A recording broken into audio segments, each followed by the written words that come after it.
जय हिंद दोस्तों, स्वागत है आप सभी का इस वीडियो में। और आज है 16 सितंबर। आज के द हिंदू न्यूज़पेपर में क्या खास न्यूज़ है एग्जाम पर्सपेक्टिव से, आइए देखते हैं। फ्रंट पेज अगर हम देखते हैं तो यहाँ पर हमें Goa Congress legislature party merge हुई है बीजेपी में, ये देखने को मिलता है।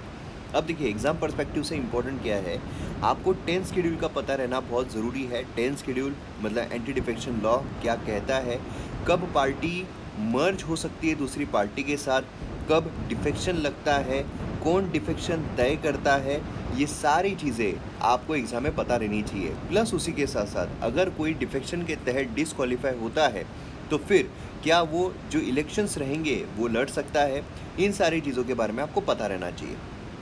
देन उसके बाद अगर हम देखते हैं तो यहाँ पर तमिलनाडु में जो चीफ मिनिस्टर है उन्होंने ब्रेकफास्ट स्कीम लॉन्च की है।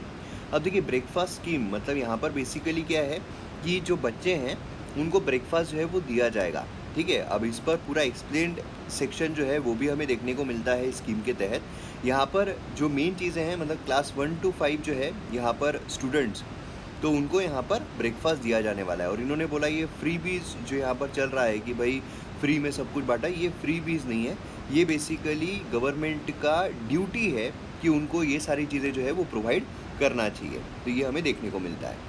तो ये आ सकता है कि भाई ब्रेकफास्ट स्कीम जो है किसने लॉन्च की है, तमिलनाडु गवर्नमेंट जो है उन्होंने लॉन्च की है। देन उसके बाद यहाँ पर हम आते हैं डिले इन गवर्नमेंट फ्लैगशिप प्रधानमंत्री आवास योजना ग्रामीण स्कीम जो है वो देखने को मिल रही है। तो ग्रामीण स्कीम जो है प्रधानमंत्री आवास योजना, इसके बारे में आपको पता रहना चाहिए। तो लॉन्च यहाँ पर की गई थी, हाउसिंग फॉर ऑल बाय 2022 2020 तक सभी को घर जो है वो मिलना चाहिए। रूरल हाउसिंग स्कीम जो है इंदिरा आवास योजना रिस्ट्रक्चर्ड किया गया है प्रधानमंत्री आवास योजना के तहत 1 अप्रैल 2016 से। मिनिस्ट्री कौन सी इन्वॉल्व है, तो इसे ministry of rural development involve है।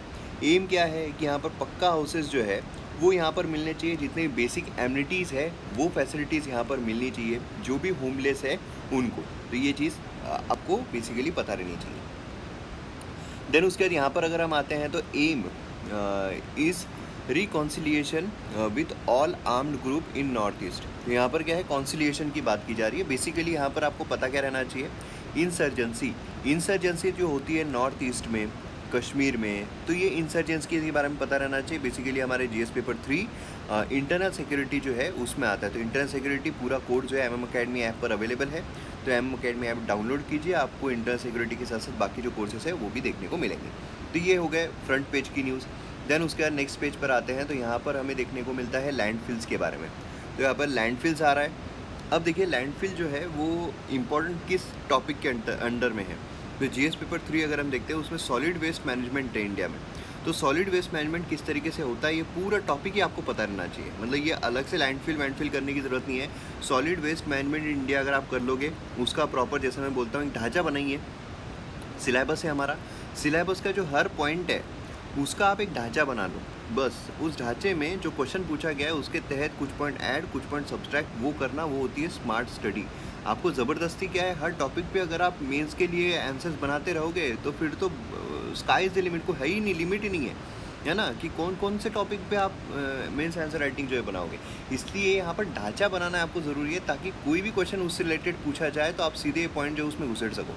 ठीक है, तो सॉलिड वेस्ट मैनेजमेंट इंडिया ये आपको यहाँ पर तैयार रखना है, ये क्या है, देन उसमें चैलेंजेस क्या आते हैं, उसके क्या एस्पेक्ट्स है, गवर्नमेंट क्या क्या कर रही है, देन उसके बाद वे फॉरवर्ड क्या हो सकता है, देन कंक्लूजन।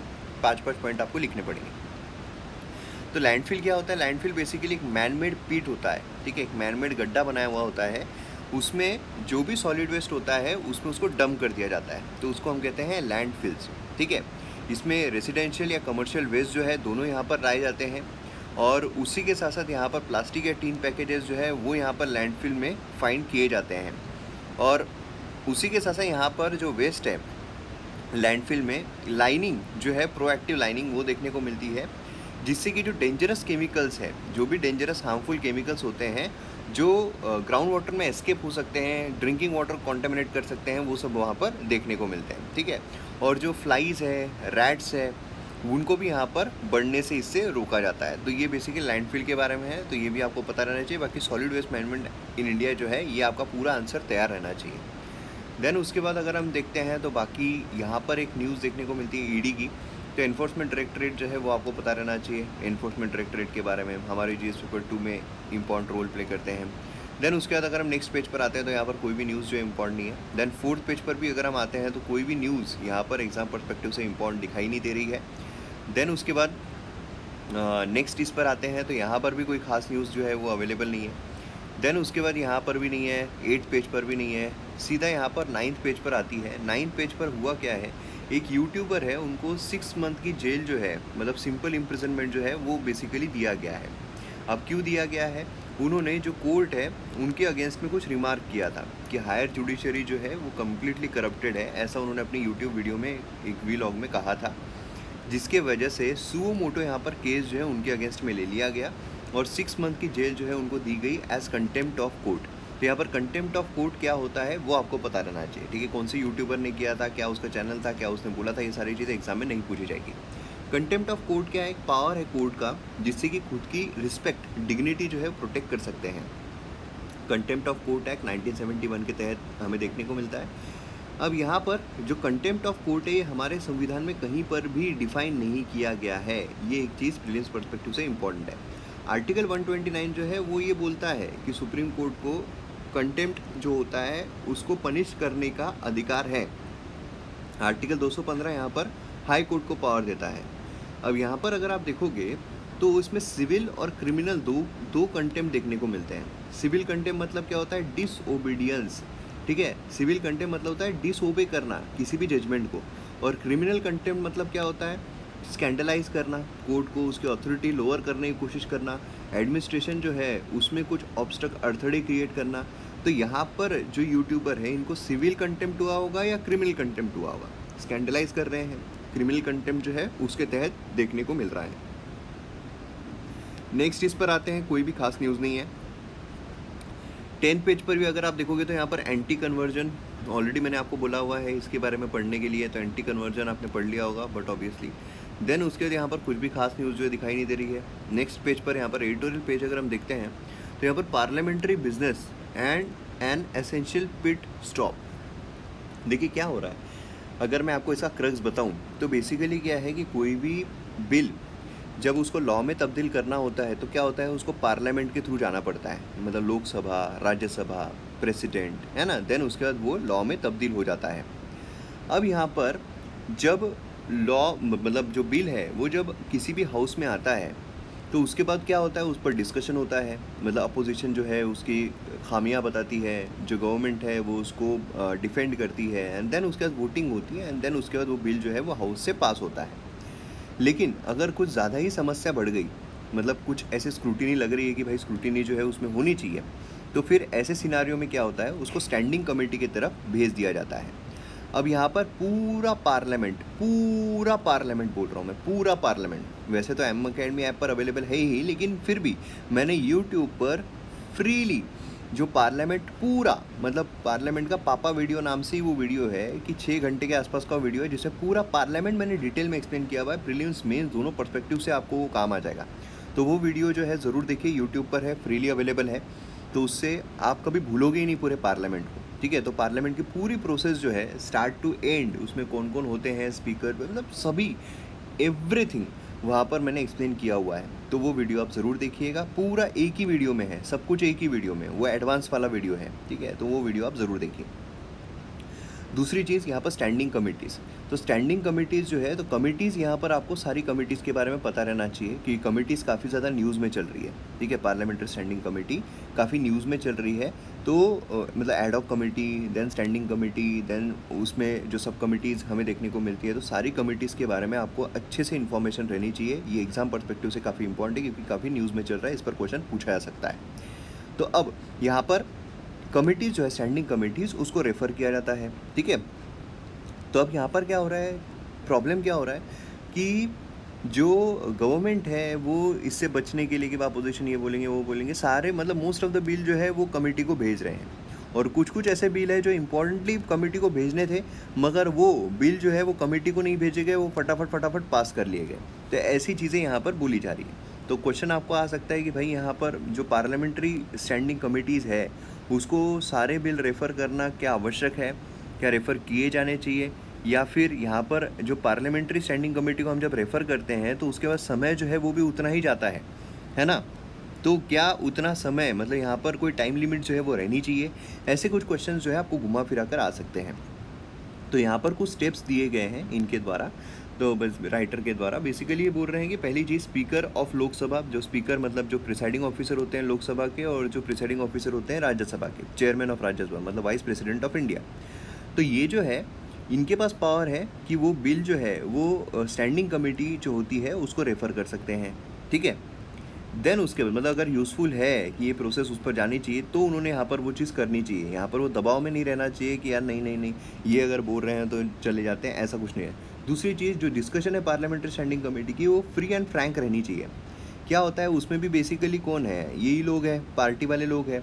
तो क्या है कि पार्टी वाले लोग हैं तो भाई अपनी पार्टी वाले जो बोल रहे हैं उसके हित में बोलेंगे, ये होगा वो होगा, तो वो सारी चीज़ें नहीं रहनी चाहिए। डिस्कशन जो है यहाँ पर सही तरीके से रहना चाहिए, कोई भी व्हिप उन पर काम नहीं करनी चाहिए कि पार्टी ने व्हिप दे दिया तो ये पार्टी वाले वही बारे में बोल रहे हैं, तो उसमें क्या होगा, एक क्लियर डिस्कशन नहीं हो पाएगा, जो कमेटी है वो सही तरीके से निर्णय पर नहीं पहुँच पाएगी। तीसरी चीज़ है कमेटी जो है फिक्स टाइमलाइन यहाँ पर रहना ज़रूरी है, जैसे मैंने आपको फिक्स टाइमलाइन नहीं होती है, तो यहाँ पर फिक्स टाइमलाइन रहना चाहिए जो स्पीकर, डेप्यूटी स्पीकर, चेयरमैन उनके द्वारा दी जानी चाहिए कि भाई इतने टाइम में जो है वो मामले को ख़त्म करो। देन उसके बाद चौथी चीज़ आती है कि भाई एक्सपर्ट जो है उनको भी यहाँ पर भेजना चाहिए कि वो फील्ड में जो एक्सपर्ट है तुम जाओ भाई, तुम देखो क्या यहाँ पर कर सकते हैं, क्या और बेहतर बना सकते हैं इस चीज़ को, है ना। पाँचवीं चीज़ है स्पीकर जो है उनके पास ये राइट रहेगा कि टाइम लिमिट जो है वो फिक्स करे, और अगर वो टाइम लिमिट में जो कमेटी वाले हैं वो निर्णय नहीं देते हैं तो सीधा बिल जो है वो इसमें हाउस में आ जाएगा। देन उसके बाद 2 सेशन के बीच में काफ़ी टाइम होता है ना। जो सेशंस होते हैं हमारे 3 सेशन मोस्टली साल भर में होते हैं, और 2 सेशन के बीच में 6 महीने से ज़्यादा का वक्त नहीं होना चाहिए। तो एक साल में कम से कम 2 सेशन जो है वो तो होनी चाहिए। उस सेशन में बैठने का टाइम लिमिट जो है बिल्कुल नहीं है कि इतने ही दिन होनी चाहिए मीटिंग, उतने ही दिन होनी चाहिए। तो ये कुछ बेसिक इन्फॉर्मेशन है। तो यहाँ पर 2 सेशन के बीच में काफ़ी टाइम मिलता है, तो यहाँ पर कमिटीज़ जो है काफ़ी मीटिंग्स ले सकती है, काफ़ी डिस्कशन कर सकती है बिल पर, है ना। एंड देन उसके बाद यहाँ पर सजेशन जो है मिनिस्ट्री के थ्रू यहाँ पर आने चाहिए, मतलब नए इनिशिएटिव्स, फ्रेंडली मेजर्स क्या क्या ले सकते हैं वो भी सारे यहाँ पर आने चाहिए। तो इसके बारे में बेसिकली बात हो रही है। तो इसमें आपको पता क्या क्या रहना चाहिए, पूरा पार्लियामेंट तो पता ही रहना चाहिए, मतलब उस पर क्वेश्चन तो 100% आता है हर साल। दूसरा आपको कमिटीज़ के बारे में पता रहना चाहिए। तीसरा आपको जो स्टैंडिंग कमेटी यहाँ पर बिल है उसका मेंस रिलेटेड ये सारी चीज़ें जो है एज अ वे फॉरवर्ड में आप लिख सकते हो, फिर सजेशन में लिख सकते हो। क्लाइमेट एक्शन कोऑपरेटिव फेडरलिज्म क्या होता है, कॉम्पिटिटिव फेडरलिज्म क्या होता है। फेडरलिज्म हमारे यहाँ पर फेडरलिज्म है कैसे, union list, state list, concurrent list, तो स्टेट्स को भी हमारे पास पावर है ना। और दूसरी चीज़ क्या है, कोऑपरेटिव फेडरलिज्म मतलब यहाँ पर साथ में मिलकर काम कर रहे हैं। तो ये चीज़ें हमें देखने को मिलती है। बाकी यहाँ पर जो ई बसेस है उसके बारे में बात हो रही है, तो ये एकदम ईजी है पढ़ने के लिए, कोई मतलब कोई ये नहीं है। इसमें से एक स्कीम जो आती है वो है फेम, तो फेम स्कीम के बारे में आपको इन्फॉर्मेशन रहनी चाहिए। बाकी कुछ भी खास न्यूज़ जो है वो निकल कर नहीं आ रही। यहाँ पर भी अगर आप देखोगे तो सर्विस मैन्युफैक्चरिंग मतलब सर्विस सेक्टर में आपने इतना अच्छा काम किया है तो क्या मैन्युफैक्चरिंग सेक्टर में जाना चाहिए। Primary, secondary, tertiary sector, primary मतलब एग्रीकल्चर समझ लीजिए, सेकेंडरी मतलब मैन्युफैक्चरिंग समझ लीजिए, टर्शरी मतलब सर्विस समझ लीजिए। हम एग्रीकल्चर से जंप किए सर्विस सेक्टर में, है ना। मैन्युफैक्चरिंग सेक्टर को हम इतना तवज्जो नहीं दे पाए थे, तो अभी हम मैन्युफैक्चर को ज़्यादा तवज्जो दे रहे हैं क्योंकि सर्विस सेक्टर में हम एक्सेल कर चुके हैं। एग्रीकल्चर जो है वो अब डिपेंडेंट हो चुका है सर्विस सेक्टर पे। तो यहाँ पर क्या है, बेसिकली एग्रीकल्चर पर हम ध्यान दे रहे हैं, लेकिन वैसा नहीं दे रहे हैं कि वो सेल्फ सफिशिएंट बन सके फार्मर्स। तो मैन्युफैक्चरिंग सेक्टर पे हमें जाना चाहिए नहीं जाना चाहिए, इस पर बहस हो रही है। तो आपको देखना है तो आप देख सकते हो। बाकी आप मतलब आंसर्स के लिए आपको 1-2 पॉइंट इसमें से मिलेंगे जिसका कोई मतलब कॉस्ट बेनिफिट नहीं मिलेगा। देन उसके बाद यहाँ पर ईस्टर्न इकोनॉमिक फोरम, देखिए रशिया जो है, रशिया का जो ईस्टर्न पार्ट है, ठीक है, रशिया का जो ईस्टर्न पार्ट है वहाँ इतनी ठंड पड़ती है कि वहाँ पर ज़्यादा पॉपुलेशन रहती नहीं है, ठीक है, लेकिन वो एरिया में रिसोर्सेज काफ़ी ज़्यादा है। तो इसलिए रशिया जो है वो चाह रहा है कि भाई वो जो रिसोर्सेज है उसको हम एक्सट्रैक्ट करें, वो जो रिसोर्सेज है वो हम यहाँ पर सही तरीके मतलब बेसिकली क्या है, रशिया चाह रहा है वहाँ पर ज़्यादा पॉपुलेशन को हम लेकर आए। तो कैसे लाएंगे, वहाँ पर इन्वेस्टमेंट, तो इन्वेस्टमेंट लाने के लिए अलग अलग देशों से वो बोल रहा है कि आओ भाई यहाँ पर इन्वेस्ट करो। उसमें हमें ये देखने को मिलता है ईस्टर्न इकोनॉमिक फोरम, ठीक है। अब यहाँ पर आप देखोगे तो ईस्टर्न इकोनॉमिक फोरम क्या है, इस्टेब्लिश किया गया था 2015 में, जिससे कि फॉरेन इन्वेस्टमेंट जो है उसको एनकरेज किया जाए, ठीक है। अब यहाँ पर आप देखोगे तो काफ़ी सारे कंट्रीज़, काफ़ी सारे देश जो इसमें बढ़ चढ़कर हिस्सा ले रहे हैं। सबसे पहले चाइना डेप ट्रैप की पॉलिसी तो है ही, उसकी बहुत बड़ा इन्वेस्टर है इस रीजन में। उसको बेल्ट एंड रोड इनिशिएटिव जो है वो काम आएगा, इसलिए काफ़ी इन्वेस्टमेंट कर रहा है, ठीक है। और रशिया भी काफ़ी वेलकम कर रहा है इन्वेस्टमेंट को। और अगर चाइना के अलावा देखा जाए तो साउथ कोरिया जो है वो भी यहाँ पर काफ़ी इंक्रीज़ कर रहा है अपनी इन्वेस्टमेंट को। देन जापान जो है वो भी यहाँ पर काफ़ी ज़्यादा इन्वेस्टमेंट कर रहा है। अब इंडिया की अगर हम बात करते हैं तो इंडिया जो है वो भी अपना इन्फ्लुएंस एक्सपांड करना चाह रहा है। इंडिया जो है वो यहाँ पर एनर्जी बोली है, फार्मास्यूटिकल्स बोली है, मैरीटाइम कनेक्टिविटी बोली है, हेल्थ केयर बोली है, टूरिज़्म बोली है, डायमंड इंडस्ट्री बोली है, ये सारी चीज़ों को यहाँ पर और ज़्यादा अपग्रेड करना चाह रहा है। 2019 में इंडिया ने 1 बिलियन लाइन ऑफ क्रेडिट जो है वो भी ऑफर किया था इंफ्रास्ट्रक्चर को डेवलप करने के लिए इस रीजन में, है ना। तो इससे क्या होगा, रिलेशन भी मेंटेन होते हैं, इकोनॉमिक कोऑपरेशन हो तो दूसरे देश जो है वो भी बंद जाते हैं हमसे, सीधा अटैक नहीं करते हैं, है ना। तो बेसिकली इसका एम क्या है, एम है इस रीजन में, मतलब 1/3 ऑफ रशिया की टेरिटरी यहाँ पर ये होती है, वहाँ पर इतनी कम पॉपुलेशन है तो वो डिपेंडेंट हो गई है, वो जो रीजन है वो डिपेंडेंट हो गया है बाकी रशिया पर, जबकि उसमें पोटेंशियल बहुत ज़्यादा है। जैसे पाकिस्तान की अगर हम बात करते हैं तो पाकिस्तान जो है उसका बलूचिस्तान जो हिस्सा है वो बहुत रिसोर्सफुल है, लेकिन उस पर इतना ध्यान नहीं दिया जाता है, कॉन्फ्लिक्ट में रहता है, जिसकी वजह से वो हिस्सा जो है वो बन नहीं पा रहा है ना, वो डिपेंडेंट हो जाते हैं। तो यहाँ पर काफ़ी रिच है नेचुरल रिसोर्सेज जैसे fish, oil, natural gas, would, diamonds, बाकी मिनरल्स, है ना। तो इतनी कम पॉपुलेशन है तो यहाँ पर क्या है, इनकरेज करना है कि ज़्यादा से ज़्यादा लोग यहाँ पर आए, ज़्यादा से ज़्यादा एक्सप्लोरेशन हो, ज़्यादा से ज़्यादा डेवलपमेंट हो, इसके लिए यहाँ पर इनकरेज करना है। तो ये चीज़ हमें देखने को मिलती है, ठीक है। बाकी यहाँ पर इंडिया जो है वो बैलेंस जो है वो मेंटेन कर पाएगा क्या भाई। बैलेंस, इंडिया अभी एक one of the leading super power में से एक है, तो इसलिए बिल्कुल सब कुछ होता है, ठीक है। तमिलनाडु का ब्रेकफास्ट स्कीम जो मैंने आपको शॉर्ट में एक्सप्लेन की भी है, उसके डिटेल में आपको पढ़ना है तो यहाँ पर आप पढ़ सकते हो। देन उसके बाद अगर हम देखते हैं तो यहाँ पर भी कुछ खास नहीं है। देन उसके बाद नेक्स्ट पेज पर अगर हम जाते हैं तो यहाँ पर भी कोई खास न्यूज़ जो है वो दिखाई नहीं दे रही है, वही सारी है जो अभी हमने देखी है। यहाँ पर भी कोई खास न्यूज़ जो है वो नज़र नहीं आ रही है। देन उसके बाद यहाँ पर 18 पेज पर हम आते हैं तो यहाँ पर भी अगर आप देखोगे तो कोई भी खास न्यूज़ जो है वो दिखाई नहीं दे रही है। देन उसके बाद नेक्स्ट इस पर आते हैं तो कुछ मैप बेस्ड एक्सरसाइजेस है, जैसे हंगेरी जो है ये कहाँ पर है आपको पता रहना चाहिए, लैंडलॉक्ड है, कौन कौन सी कंट्री से बॉर्डर करता है। आर्मेनिया अजरबैजान का जो डिस्प्यूट है ये आपको यहाँ पर पता रहना चाहिए, इस पर ऑलरेडी वीडियो जो है मैंने भी बनाया हुआ है तो आप वो देख सकते हो। एंड देन उसके बाद यहाँ पर फिंच ने कट किया फाइनेंशियल ईयर 2023 जो है India growth outlook 7 on higher inflation. Inflation काफ़ी ज़्यादा बढ़ रहा है, उसके स्टॉक मार्केट पे भी उसका असर जो है वो दिख रहा है। तमिलनाडु मर्केंटाइल बैंक रिकवर हुआ है, जैसे मैंने पहले ही कहा था, ये जो IPO रिलीज़ हो रहा था उस समय में मैंने कहा था बेसिकली कि यहाँ पर जो तमिलनाडु मर्केंटाइल बैंक है उसके IPO के लिए अप्लाई मत करो, और वो चीज़ दिख रही है यहाँ पर, ठीक है। देन उसके बाद यहाँ पर नेक्स्ट कोई भी खास न्यूज़ नहीं है। फेडरर के बारे में आपको थोड़ी इन्फॉर्मेशन रहनी चाहिए, इनके करियर के बारे में इन्फॉर्मेशन रहनी चाहिए, क्या भरोसा कोई एग्ज़ाम में पूछ लिया जाए। तो इस तरीके से हमें आज का न्यूज़पेपर देखने को मिलता है। तो वीडियो पसंद आता है शेयर ज़रूर कीजिए, मिलते हैं अगले वीडियो में। जय हिंद।